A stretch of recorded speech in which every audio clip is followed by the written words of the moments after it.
2026ல வரப்போகிற டிஎன்பிஎஸ்சி எக்ஸாமுக்கு தமிழ் வந்து எப்படி நோட்ஸ் எடுக்கலாம் அப்படின்னு பார்த்தீங்க அப்படின்னா, இப்போ வந்து சமச்சீர் புக் 6லேருந்து 12th வரைக்கும் இருக்கக்கூடிய new book, old book, 11th 12th சிறப்பு தமிழ் எல்லாமே நீங்கள் வந்து புக்லேயே வந்து ப்ரிப்பேர் பண்ணிக்கோங்க. சரியா?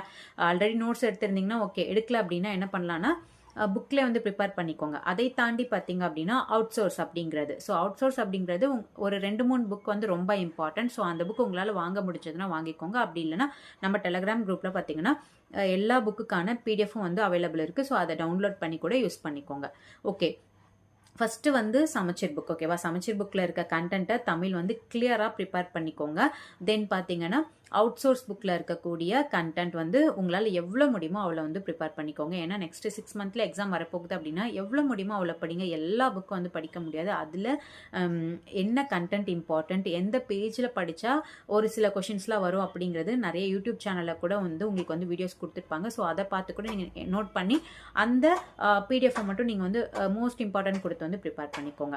தேர்ட் ஒன் பார்த்தீங்கன்னா கூகுளில் போயிட்டு ஒவ்வொரு தமிழ் டாபிக், அதாவது இப்போ ஃபார் எக்ஸாம்பிள் சந்திப்பிழை அப்படின்னு இருக்குது அப்படின்னா டிஎன்பிஎஸ்சி சந்திப்பிழை அப்படின்னு போட்டிங்க அப்படின்னாலே கூகுளில் பார்த்தீங்கன்னா அவங்களுக்கு நிறைய இன்ஸ்டியூட்டில் வந்து பேசிக் இன்ஃபர்மேஷன்லேருந்து பார்த்தீங்கன்னா டெஸ்ட் கொஷின்ஸ் வரைக்கும் வந்து ஃப்ரீயாக வந்து ப்ரொவைட் பண்ணியிருப்பாங்க. அப்போ நீங்கள் என்ன பண்ணலாம், அதை வந்து யூஸ் பண்ணிக்கலாம். ஓகேவா? கூகுளில் போயிட்டு டிஎன்பிஎஸ்சி சந்திப்பிழை இன்ஃபர்மேஷன் அப்படின்னு நீங்கள் போட்டிங்க அப்படின்னாலே உங்களுக்கு வந்து சந்திப்பிலைனா என்ன பேசிக் இன்ஃபர்மேஷனில் ஸ்டார்ட் பண்ணி அதனுடைய முழு கண்டென்ட்டுமே உங்களுக்கு வந்து ஃப்ரீயாக ப்ரொவைட் பண்ணியிருப்பாங்க நிறைய இன்ஸ்டியூட்டில். ஸோ நீங்கள் சர்ச் பண்ணி பாருங்கள், கண்டிப்பாக உங்களுக்கே புரியும். அதுக்கப்புறம் பார்த்தீங்கன்னா சந்திப்பிழை டெஸ்ட் ப்ராக்டிஸ் அப்படின்னு போட்டிங்கனாலே ஃப்ரீ ஆன்லைன் டெஸ்ட் அப்படின்னு போட்டிங்கனாலே உங்களுக்கு நிறைய கொஷின்ஸ்லாம் வந்து 1 by 1 வரும். ஸோ நீங்கள் வந்து ஃபஸ்ட்டு படித்து அதை நோட்ஸ் எடுத்துக்கோங்க. ஓகேவா? உங்களுக்கு வந்து சமச்சீர் புக்கில் இருக்க கண்டென்ட்டு, அதுக்கப்புறம் பார்த்தீங்கன்னா அவுட் சோர்ஸில் இருக்க கண்டென்ட்டு, இதையெல்லாம் ப்ரிப்பேர் பண்ணிவிட்டு எக்ஸ்ட்ராவாக பார்த்தீங்கன்னா கூகுளில் நீங்கள் என்ன பண்ணிக்கலாம், இருக்கிற இன்ஃபர்மேஷனும் நோட் போட்டு இந்த 40 days மட்டும் நோட்ஸ் எடுங்க. ஜான்வரிக்கு அப்புறம் வந்து நோட்ஸ் வேண்டாம். ஏன்னா அதுக்கப்புறம் நீங்கள் ஃபுல்லாக வந்து படித்து டெஸ்ட் அட்டன் பண்ணிங்க அப்படின்னா தான் வரப்போகிற எக்ஸாமை வந்து கிளியர் பண்ண முடியும்.